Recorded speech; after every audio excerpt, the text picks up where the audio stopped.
pangalan ng politiko sa mga proyekto ng pamahalaan. May mga nagsabi pa rin po sa akin na hindi mo dapat gawin yan, Biko, sabi sa akin. Sabi sa akin ng mga mas batikan po sa akin, sabi, imposible yan. Sabi sa akin, Biko, pag ginawa mo yan, iisipin ng tao, wala kang ginawa.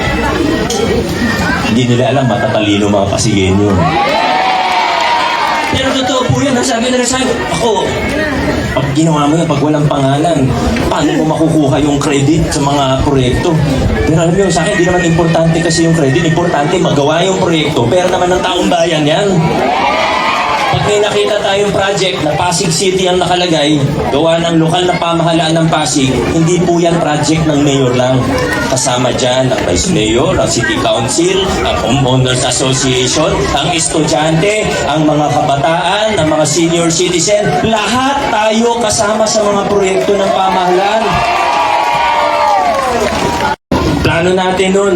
Ating top 10 highlights para sa 2024. Alam nyo, medyo nauna-unahang pagkakataon sa lokal na pamahalaan ng Pasig. Mas marami na tayong regular or permanent employees kumpara sa contractual, yung casual at job order natin. Employees sa LGU. Ngayon po, nasa 56% na po tayo. Mas marami na tayong permanent and regular. Continuous ang serbisyo ng pamahalaan.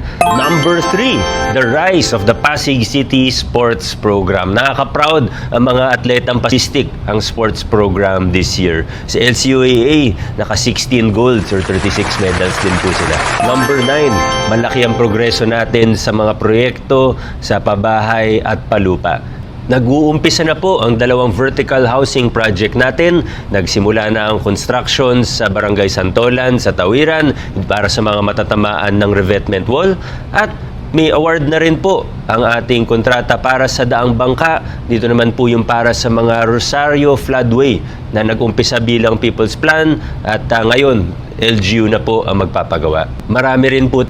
Number 1, ang conversion ng Pasig City Children's Hospital o Child's Hope tungo sa isang general hospital. Ang pangalan po ay Pasig City Hope Medical Center.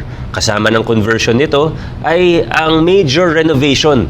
Ang layunin natin dito ay yung expansion ng services para mas marami tayong Pasigenyo na matutulungan mahalaan.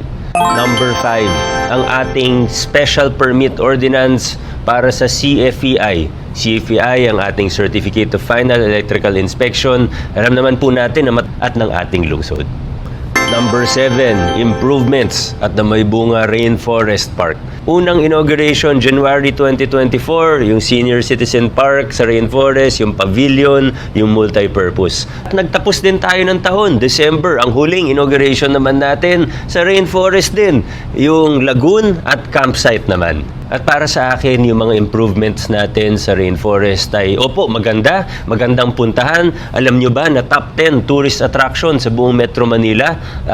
Pwede kalimutan ng larangan ng edukasyon. At number 10, expansion of our Pasig City Scholarship Program. Nasa humigit kumulang 25,000 scholars na po tayo sa ating LGU.